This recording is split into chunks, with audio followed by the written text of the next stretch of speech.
यह कहानी एक सम्राट की है जिसका दिल कठोर और घमंड से भरा था, लेकिन एक छोटी सी बच्ची की आवाज ने उसकी जिंदगी को बदल दिया। क्या हुआ था उस सम्राट के साथ? तो आइए जानते हैं इस कहानी में कि किस तरह एक छोटी सी बच्ची ने एक सम्राट के दिल को बदल दिया और उसकी पूरी जिंदगी बदल दी। एक समय की बात है, नूरिस्तान राज्य पर सम्राट कामरान का शासन था। कामरान एक शक्तिशाली और घमंडी शासक था। उसका राज्य विशाल था, खजाना भरपूर था और लोग उसके डर से चुप रहते थे। लेकिन उसका दिल कठोर था और उसे अपने प्रजा के समस्याओं की कोई परवाह नहीं थी। एक दिन महल में उत्सव का माहौल था। कामरान के सैनिक एक छोटे से गांव पर हमला कर वहां के मूल्यवान खजाने और बंदी ले आए थे। सम्राट इन लूट के माल को देखकर खुश था, लेकिन बंदियों में एक छोटी बच्ची थी जो अपनी माँ के लिए रो रही थी। सम्राट ने उसकी आह सुन तो ली, लेकिन हंसकर बोला, इसे चुप कराओ, यह शोर मेरे आनंद को खराब कर रहा है। महल के रक्षकों ने बच्ची को चुप कराने की कोशिश की, लेकिन उसकी आंखों में भय और आंसू सम्राट के दिल पर गहरे असर डाल रहे थे। फिर भी कामरान ने खुद को संभाला और आदेश दिया कि बंदियों को जेल में डाल दिया जाए। उस रात सम्राट ने एक अजीब सपना देखा। उसने देखा कि वह अपनी ही सिंहासन पर अकेला बैठा है। उसके पास न तो सैनिक हैं, न दरबारी, न प्रजा। चारों ओर अंधेरा था और दूर से किसी बच्चे के रोने की आवाज आ रही थी। कामरान ने अपनी आंखें खोलीं तो उसका दिल बेचैन था। उसने सोचा कि यह बस एक सपना था, लेकिन वह बच्ची की आंखें और उसकी आहें उसकी याद से निकल नहीं रही थीं। अगले दिन सम्राट शिकार करने के लिए जंगल गया। शिकार के दौरान उसकी मुलाकात एक बुजुर्ग से हुई जो दरख्त के नीचे बैठकर इबादत कर रहे थे। बुजुर्ग ने सम्राट को बग़द से देखा और कहा, सम्राट साहब, आपके दिल की सुकून खत्म हो चुका है, क्या ये दरख्त है? सम्राट हैरान होकर बोला, तुम्हें कैसे पता? बुजुर्ग मुस्कुराकर बोले, जब कोई हुक्मरान अपनी आवाम के आंसुओं को नज़रअंदाज करता है तो अल्लाह उसके दिल से सुकून छीन लेता है। शहंशाह कामरान बूढ़े शख्स के अल्फाज से परेशान हो गया, मगर अपनी अकड़ की वजह से उसने इन बातों को संजीदगी से नहीं लिया।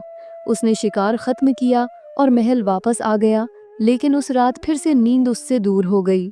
वो उस लड़की की आंखें और बूढ़े शख्स के अल्फाज के बारे में सोचता रहा। एक दिन उसने अपने वजीर आज़म से कहा, मैं अपनी राया की हालत खुद देखना चाहता हूँ। वजीर आज़म हैरान हुआ, क्योंकि शहंशाह कभी भी राया के मामलात में दिलचस्पी नहीं दिखाता था, लेकिन वो उसके हुक्म पर अमल करने पर मजबूर था। कामरान ने आम आदमी के कपड़े पहने और रात के वक्त महल से बाहर निकलने का फैसला किया। वो अपने कुछ वफादार सिपाहियों के साथ रियासत के मुख्तलिफ गांव का दौरा करने लगा। जहां जहां वो गया, उसने गुर्बत, भौक और लोगों के चेहरों पर खौफ देखा। एक गांव में उसने एक बूढ़ी औरत को देखा जो खाने के लिए अपनी आखिरी जवाहरात बेच रही थी। शहंशाह का दिल कुछ हुआ, मगर उसने अपने जज्बात को काबू में रखा। उसने सिपाहियों से कहा कि वो खामोश रहें और उसके साथ वापसी पर उसने कैदियों की जेल का रुख किया। वहां उसने वही बच्ची देखी जो अभी भी अपनी माँ के लिए रो रही थी। बच्ची को देखकर बादशाह का दिल पिघलने लगा, मगर वो अपनी जज्बात को दबाता रहा। उसने जेल के पहरेदार से पूछा, ये बच्ची यहाँ क्यों रखी गई है? पहरेदार ने जवाब दिया, ये उस गांव की है जिसे हमने फतह किया था और उसकी है। माँ को हमने गुलाम बना लिया है। कामरान के दिल में कुछ टूट गया। उसने फौरन हुक्म दिया कि तमाम कैदियों को रहा कर दिया जाए और उन्हें उनके घरों तक पहुंचाया जाए। उसने उस बच्ची की माँ को ढूंढने के लिए सिपाहियों को भेजा और खुद बच्ची के साथ रहा। चंद दिन बाद जब बच्ची की माँ वापस आई तो उसने कामरान के कदमों में गिर कर शुक्रिया कहा। कामरान ने उस औरत से कहा, मैंने तुम पर जो जुल्म किया उसके लिए मैं माफ़ी मांगता हूँ। ये वाक़या सामरा कामरान की ज़िंदगी का मोड़ था।